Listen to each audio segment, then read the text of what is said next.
சரி, இப்போது பிரச்சனை வரும். உங்களோட உம்மா வாப்பா உங்களை பெற்று வளர்த்து பேரெல்லாம் வச்சு மாஷா அல்லாஹ் நல்லா வளர்ந்து வந்துட்டீங்க. இவன் மாசம் ஒரு 50,000 ரூபாய் 50,000 ரூபாய் சம்பளம் கிடைச்சிது. இந்த கட்டத்தில் யாராவது ஒருத்தர் எந்த உம்மவாடும் வாப்பவாடும் நீங்க பத்திரமா பேச்சு வாங்கோன்னு அனுப்பி வைப்பாங்களா? இப்ப எப்படிக்கும்? இப்ப எடுத்தோடனே உம்மட வாய் என்ன வரும்? வந்தால் ஒத்தி நாசமாக்கிட்டால் என்ற மகளை. இது நடக்கிற டாக்டிக்கல் லைஃப். இது டாக்டிக்கல் லைஃப். கல்யாணம் முடிச்ச முந்தி சம்பாதிக்கிற பணம், வாங்குற உடுப்பு, எதை வாங்கினாலும் உம்மா உம்மா உம்மா உம்மா உம்மான்னு விக்கிரி செஞ்ச பொடியன் கல்யாணம் செஞ்சு கொடுத்து முடிச்சு அடுத்த நாள் என்ன செய்யறான்? இப்ப உம்மோட பலாத்தையே கூட பார்க்கிறான் இல்ல. இப்ப தானாகவே என்ன வரும் கருத்து? என் மகன் நல்லவன், இவள் தான் கெடுத்திட்டாள். இந்த கதை தானாக வரும். இது எப்படி ஹேண்டில் பண்றது? இது எப்படி எல்லாருக்கும் விருப்பம் தனியா வாழ்றதுக்கு. ஆனா வாழ்ந்து கொள்ளேடா. ஏன்? எப்படி உம்மா விட்டு வாரது? எப்படி வாப்பா விட்டு வாரது? சுப்ஹானல்லாஹ். ஒன்று சொல்றேன், மார்க்கத்தில ஷரியத்தில் எந்த இடத்திலேயும் ஒரு சிங்கள் சதுர கூட கொடுக்கப்பட்டில்ல மாமா வீட்டுல பேச்சு வாடி அடிக்கிறதுக்கு. எங்க அடிக்கிற வாடி? மாமா வீட்டுல. மாமா வீட்டுக்கு போங்கோ, வாங்கோ, ரிலேஷன்ஷிப் வைங்கோ. ஹஜ்ரத் ரசூலுல்லாஹி ஸல்லல்லாஹு அலைஹி வஸல்லம் அபூபக்கர் ஸிதீக் ரலியல்லாஹு அன்ஹு வீட்டுக்கு போவாங்க, வருவாங்க. மாமாவுடைய அங்க முதல் நாள் அவங்க கழிச்சிருக்கிறாங்க, பிரச்சனை இல்ல. இந்த மேமன் சொசைட்டி மாதிரி என்னது? மேமன் சொசைட்டி மாமா வீட்டுக்கு போறோம்னா எங்கேயோ தாமிர வீட்டுக்கு போற மாதிரி தெரியுமா? அது இந்த மேமன் சொசைட்டில கெட்ட வழக்கம். அது கல்யாணம் முடிச்சதுக்கு பிறகு அந்த வீட்டுக்கு மருமகன் போறன்றது இது என்னமோ பெரிய ஒரு கேவலம். பொம்புல போகணும் என்றாலும் அப்படியே கொண்டே கிடச்சிடுவாங்க. வீட்டுக்கு போங்க, 7 மணிக்கு வருவேன், வந்து போன் அடிப்பாரு, கார்ல இருக்கோங்க ஹலாஸ். மாமக்கு மருமகன் சலான் சொல்றோம் இல்ல, மருமகனுக்கு மாமா சலான் சொல்றதும் இல்ல. சலான் என்ன பயம், இந்த மாதிரி கரண்டி கூட மாட்டேன்னு சொல்லி இது கெட்ட வழக்கம் இல்ல. மாமா இன்லோஸ் சட்டப்படிக்கு வாப்பா, சட்டப்படிக்கு உம்மா அவங்கள கண்ணியப்படுத்தணும், அங்க போகணும் வரணும். ஆனா நாங்க போனது மாதிரி பேச்சுறோம் வாரம். நாங்க அங்கே தானே மாஷா அல்லாஹ், எங்க அங்கே தான் இல்ல.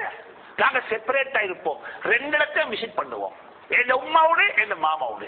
உம்மா வீட்டுக்கு போறேன், அது உம்மான்ற உறவோ, அது வாப்பான்ற உறவோ, இது மாமான்ற உறவோ, இது மாமின்ற உறவோ. ஆனா நான் 2 இடத்தோட லிங்க் இருக்குது. 2 இடத்துக்கும் உதவி செய்யறேன், பைனான்சியலி ஹெல்ப் பண்றேன், வேண்டிய சப்போர்ட்டை கொடுக்கிறேன். ஆனா நான் வாழ்றது செப்பரேட்டா தான். நீங்க அப்படி வாழ்ந்து பாருங்க.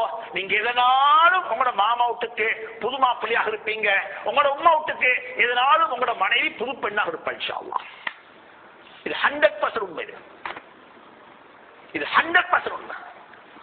அதனால தயவு செஞ்சு எந்த அளவுக்கு இஸ்லாம் சொல்லுது. இப்போ ஒரு கேள்வி நீங்க கேட்கலாம், முஃப்தி சாப் நீங்க சொல்றீங்க சொந்த ஊடு கொடுக்கணும், இந்த விஷயத்தை உம்மா வாப்பா அக்செப்ட் பண்றா இல்ல, இப்ப நான் என்ன செய்யறது? இந்த கட்டத்தில் எனக்கு உம்மக்கும் வாப்பக்கும் மாறு செய்ய இயலுமா? என் உம்மா வாப்பட சட்டத்தை மீறி வெளியே வரையிலுமான்னு கேட்டால் இஸ்லாம் இந்த கட்டத்தில் வரத்தான் சொல்லி இருக்குது. இந்த விஷயத்துல பேரண்ட்ஸுக்கு கட்டுப்படணும் என்ற அவசியத்தை இஸ்லாம் உங்களுக்கு போட்டில்ல. ஏன் காரணம் என்றா, நீங்க அங்க இருப்பதினால உங்களுடைய பேரண்ட்ஸுடைய திருப்தியை நீங்க சம்பாரிச்சு கொண்டாலும் உங்களுடைய ஜெனரேஷனுடைய பரம்பரையினுடைய எதிர்காலத்தை நீங்க நாசமாக்குறீங்க. வாரண்டு போட்டு முடிச்சுக்கொண்டு வாரல்ல, நீங்க செப்பரேட் ஆகுறீங்க. உங்களோட தொடர்பு முந்தி எப்படிச்சோ அப்படியே உம்மா வாப்பாவோட இருக்கணும். அங்க போறீங்க, அங்க வாரீங்க, அங்க சாமான் கொடுக்குறீங்க, அங்க கவனிச்சுறீங்க. மருந்துக்கு வேணுமா, மருந்துக்கு என்னெல்லாம் தேவையோ அதெல்லாம். ஒன்று சொல்றேன் கேட்டுக்கோங்க, கல்யாணம் முடிச்ச உடனே நிக்காஹுடைய கட்டத்துக்கு வந்த உடனே எல்லா ரகசியத்தையும் பேத்து நோனாட்ட கட்டவானம். இவ்வளவுதான் சம்பளம், இப்படித்தான் வருகிறது, அங்கல போனஸ் இவ்வளவு கிடைச்சது, இதுல வந்துட்டு அலவன்ஸ் இவ்வளவு கிடைச்சும், அந்த கடையில கூலி இவ்வளவு வருகிறது, இதெல்லாம் கக்குவீங்கன்னு இருந்தா மாசம் முடியக்குள்ள அவ அக்கௌண்ட்ஸ் கேட்பா. யார் அக்கௌண்ட்ஸ் கேட்பா? இது நடக்கிறது. இது தெரியா ஆரம்பத்தில் என்ன சரி பேசணுமே, பேசணும் இல்ல, வச்ச வச்ச வச்சது பேசணும். இதுக்கு எல்லாம் கக்கிற உள்ளத்துல கக்கிற, இதெல்லாம் ரெக்கார்ட் பண்ற, அப்படியே அங்கெல்லாம் ரெக்கார்ட் ஆகுது. அன்னைக்கு அப்படி செஞ்சீங்க கடையில 40 ரூபா வாரம் நீங்க இப்ப 20 ரூபாண்டு என்ன உமா விட்டு கொடுக்குறீங்களோ அவன் திருப்பி கேட்ப வருவா.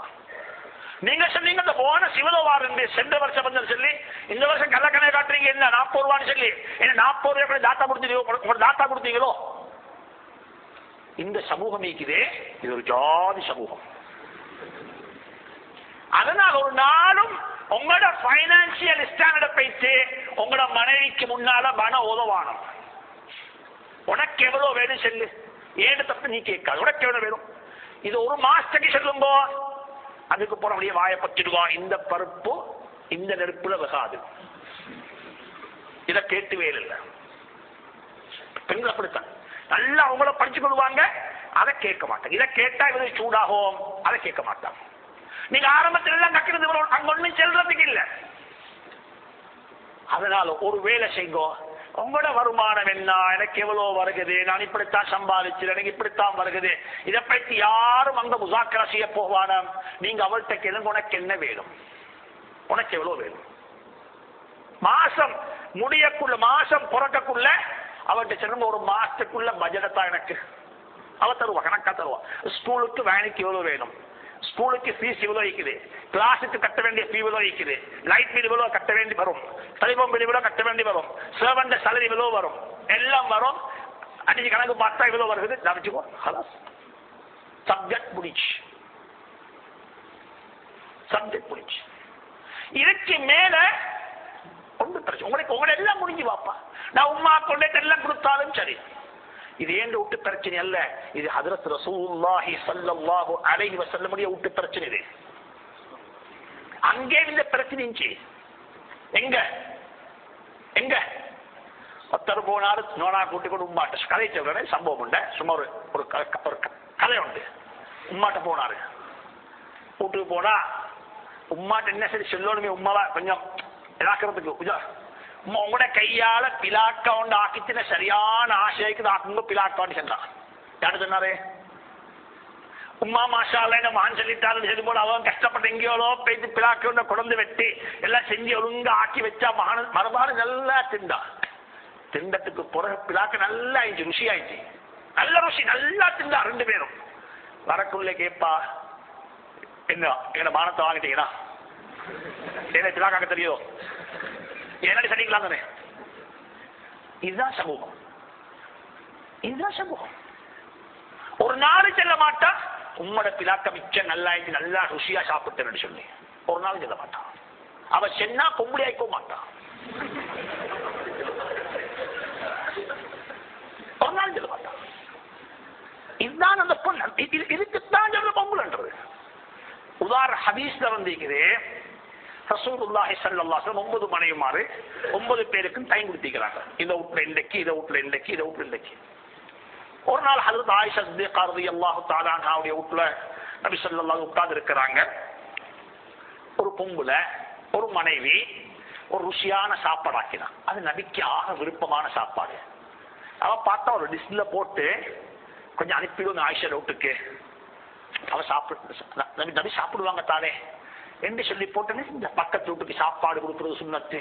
எங்க கணவன் எங்க வீட்டுல இருந்து போகுது சாப்பாடு, ஒரு டிஷ்ல சாப்பாட்டை அந்த கறியை போட்டு அந்த டெவலை போட்டு கொடுத்துட்டு முடிச்சது. அங்க போனா அவ கதவை திறந்து, ஆஹா இது எப்படி இருக்கும் இப்ப யோசிக்குமா, இப்ப வேற எங்க இருந்தாலும் வந்தா பிரச்சனை இல்லை, இது வந்திடம் எங்க இருந்தேன். அப்படியே அந்த கோவத்துல போயிட்டு அப்படியே வாங்கறது மாதிரி வாங்கி பணிய போட்டா. வாங்கிறது மாதிரி கை தவறி முழல்ல, வேணுபடி பணிய போட்டா. எதை பணிய போட்டா? டிஷ் துண்டாக்குது. இதை பார்த்து கொண்டு ரசூலுல்லாஹி ஸல்லல்லாஹு அலைஹி வஸல்லம் இப்ப போய் தும்பு கட்டெடுத்து வேலை இல்லை, இப்ப வாய திறந்து வேலையும் இல்லை. இப்ப என்ன செய்யணும்டா, இதற்கு ஒன்றும் பேசி வேலை இல்லை. நபி ஸல்லல்லாஹு நேரே போனாங்க, கீழே உட்கார்ந்து கொண்டு அதை கையால புறக்கி புறக்கி நல்ல டேஸ்ட் ஆயிக்குது, நல்ல டேஸ்ட் ஆயிக்குது, நல்ல டேஸ்ட் ஆகி சாப்பிட்டாங்க. எல்லாம் சாப்பிட்டு முடிஞ்சு சொன்னாங்க, நீ ஒரு பிளேட் உடைச்சிட்டாயுமா, அந்த பிளேட்டுக்கு பாரமாக ஓண்ட வீட்டுல ஒரு பிளேட் அனுப்பிடு. எப்படி இதான் முறை. இது எல்லா வீட்லயும் உள்ள விஷயம். இது எல்லா வீட்ல இதை நிர்வகிக்கிறவன் தான் கணவன், இதை நிர்வகிக்கிறவன் தான் வாப்பவாக தகுதியானவன். எடுத்ததுக்கெல்லாம் சட்டம் வைக்கிறதல்ல, இது எல்லா இடத்திலே நீக்கும். அதனால ஒரு நாளும் போயிட்டு வாழ்க்கை இந்த தவறு செய்ய வேணாம். உங்களோட பைனான்சியல் வலிமை போயிட்டு நீங்க சொன்னா நீங்க பட்ஜெட் போட முந்தையே அவன் பட்ஜெட் போட்டுடுவான். அவனோட பட்ஜெட் ரொம்ப பெருசாயிக்கும்.